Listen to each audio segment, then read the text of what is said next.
Barstool boss and pizza rancor, Dave Portnoy, I don't know, I'm out of my mind today, has blasted the race baiters who believe Caitlin Clark is only popular because she is white. Caitlin Clark's popularity, according to Monica McNutt, stems only from the fact that she is a white girl from the middle of America, not from her game-changing three-pointers, her revolutionary passing, or her record-breaking stats. That is a narrative that is very popular among the morons.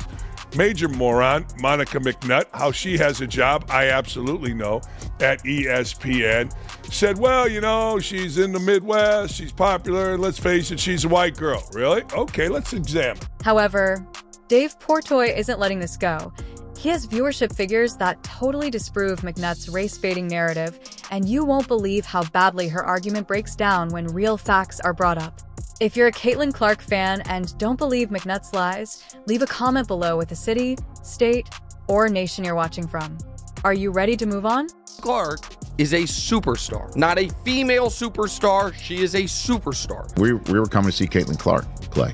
She moves the needle. The WNBA has been looking for someone who moves. Let's discuss the shocking revelation made by ESPN analyst Monica McNutt, which has basketball fans in a rage.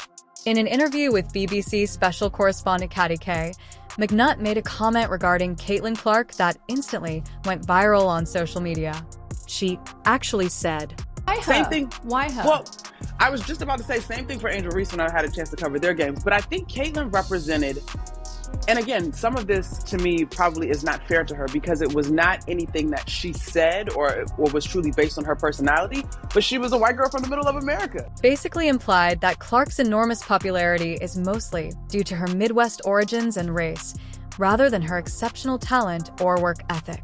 This opinion is not only unfavorable, but it is also offensive to anyone who has seen Clark perform. She represented a whole lot to a lot of people, whether that is truly what she prescribed to or not. We can all say she is a dynamic basketball player and a force both on the court and the marketing sense. But I do think, same thing with folks that may have fallen in love with Angel Reese that she may or may not have agreed with everything they had to say either. We attach our fandom to these icons for all types of reasons. The truth, during her debut season, Clark averaged 19.2 points, 5.7 rebounds, and 8.4 assists per game. These are not only respectable stats, they are outstanding. Her court vision, long three-point shooting range, and groundbreaking passing abilities have revolutionized the way the women's game is played.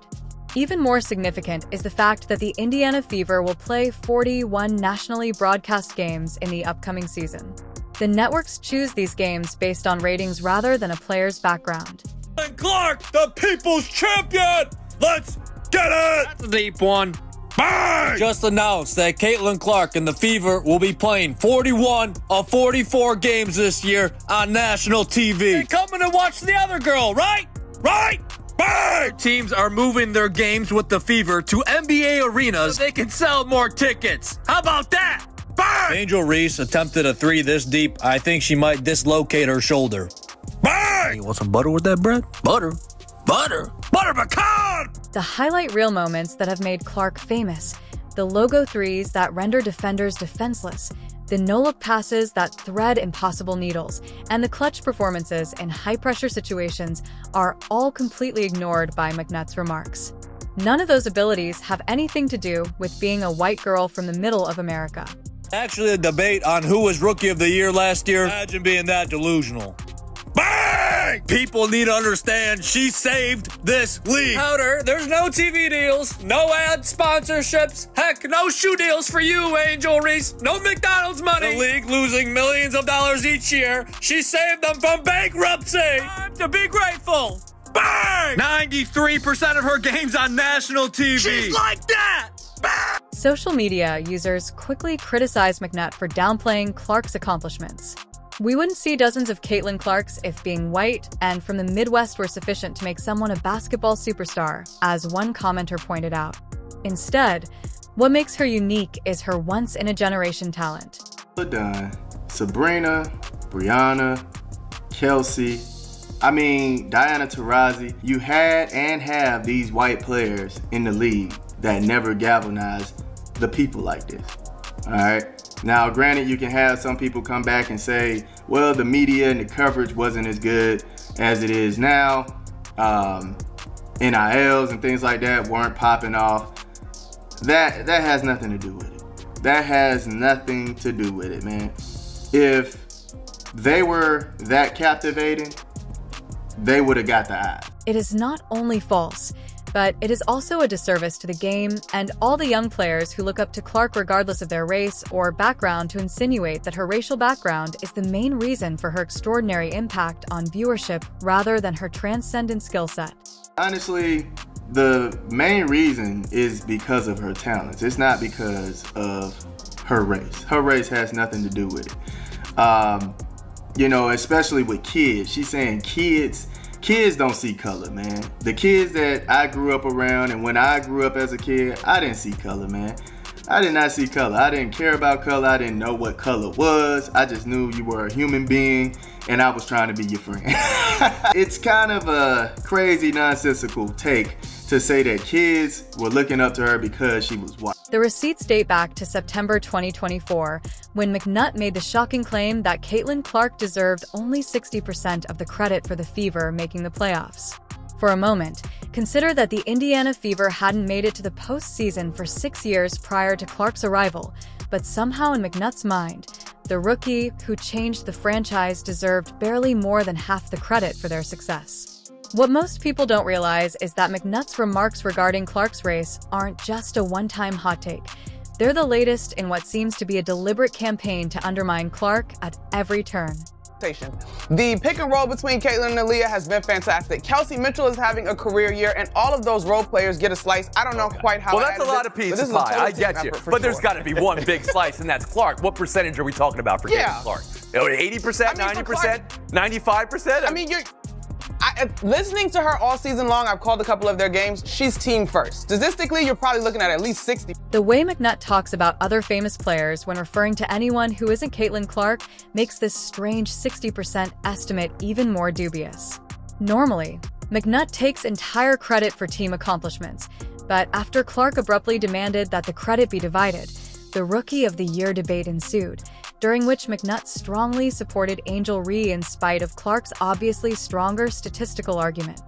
McDonald's argument: team performance ought to be the main consideration, but hold on, wasn't he the same analyst who flatly denied Clark full credit for her team's accomplishments? The contradiction is unavoidable. The sky in the playoffs right now, which means that Angel Reese, in theory, has impacted winning in a greater way. But I think the double-double streak that she's on, the 8 consecutive double-doubles, for Caitlin, she's leading rookies in points, minutes, and assists. There was terrific stats put out over the weekend by our colleague Michael Vopel about the percentage, about her being the player that has seen the most blitzes in the league. And so she's navigating a different level of defensive intensity, and rightfully so, because she's playing a point guard role for this Fever squad. So I think today, looking at the standings, you probably tend to lean Angel. Social media has exploded with cries for ESPN to fire McNutt as a result of basketball fans noticing this pattern as well. Innumerable posts highlight her constantly changing standards for greatness as Clark records historic numbers. When Clark's squad achieves success, McNutt shifts his focus to team success. When all else fails, McNutt tries to give the credit to everyone else by implying that Clark's popularity is due more to race than to her innovative playing style. Me? Yeah. Jealous? Sure. I mean, would you be jealous of somebody that got $28 million a shoe deal or whatever the deal is before you step foot in the pros? Right? Yeah. Some detractors have even charged McNutt with inciting racial panic in order to downplay Clark's accomplishments. Fans from all walks of life are pointing out the pattern as a conscious attempt to discredit one of the game's biggest players because it is so clear. Well, after the women's NCAA championship, viewership numbers were released where Clark in Iowa set a record for the four most watched women's college basketball games ever. Let me say it again, of all time. That's a lot. Within a 13-month span. So from one Final Four to the other Final Four, the four most watched games ever in the women's Final Four involved Iowa and Caitlin Clark.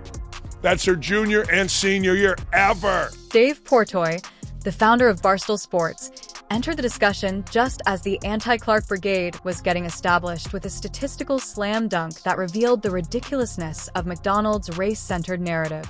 Portnoy didn't merely have an opinion. He also brought with him viewership data that revealed a narrative that McNutt and her supporters couldn't ignore with platitudes. Tell you that the reason Caitlin Clark was so popular in college was her rivalry with Angel Reese. Okay, you can tell us that, but based on this sentence right here by Dave Portnoy,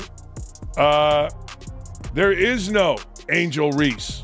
There was no Angel Reese. There was South Carolina. Angel Reese played at LSU. Following the conclusion of the 2025 NCAA Women's Tournament Final, Portnoy posted a straightforward but devastating question on social media. I'm going to need all the race baiters who claim that Caitlin Clark's popularity is due to the fact that she is white to explain why 10 million more people watched her last year than Paige Becker, who is also white this year. I'll hang up and listen to that mic drop moment centered on an uncomfortable truth for anyone pushing the race narrative explanation. The 2024 championship game involving Clark's Iowa Hawkeyes drew a record 18.9 million viewers, while the 2025 final involving Becker's and UConn drew just 8.5 million. That's a difference of more than 10 million viewers between two games with white women in the same championship spotlight.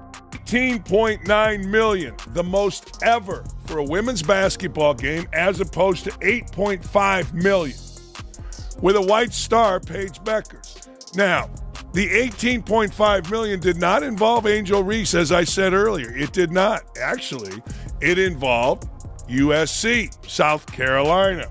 Guess who's this year's game involved? That was 10 million plus, down from last year. South Carolina, a big power. It wasn't like all of a sudden San Diego State came into the NCAA Women's Final Four and people are like, yeah, I don't really want to watch that. I like watching powers. This year, you had the two, quote, superpowers of women's college basketball. The beauty of this comparison lies in its elegant simplicity. Beckers, who is from Minnesota and shares the same racial background and Midwestern roots as Clark, should have produced similar viewership numbers if Clark's popularity were primarily driven by her race, as McNutt suggested. However, Beckers failed to even close the glaring 10.4 million viewer gap, completely disproving the race-based theory in a single statistical sweep. But the two biggest names in college basketball this year, actually the three biggest names, Paige Beckers, Gino Auriemma, and of course Dawn Staley, they were in this Final Four. They were in this championship game. And yet, the ratings tanked.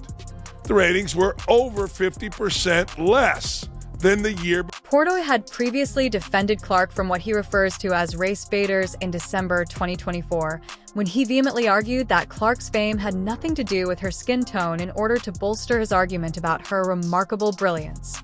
He posted a video of Clark outscoring the Iowa men's practice squad by an astounding 22 points in just 2 minutes.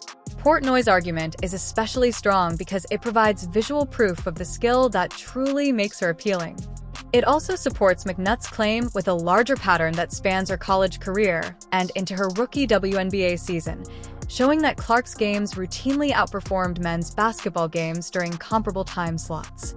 This type of crossover appeal is just too strong to be explained by demographic factors. It's impossible for them to give Caitlin Clark, quote, her flowers without a caveat.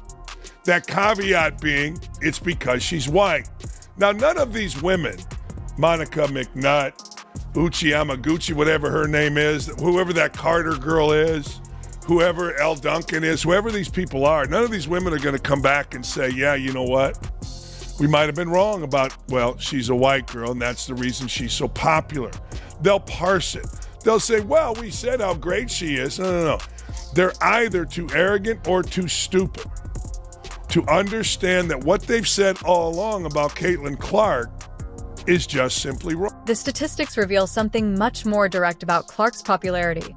People watch her because she's electrifying due to her unparalleled shooting range, inventive passing, and fearless style of play, which makes for must-see TV. She attracts casual fans to women's basketball not because of her demographics but rather because of her on-court exploits.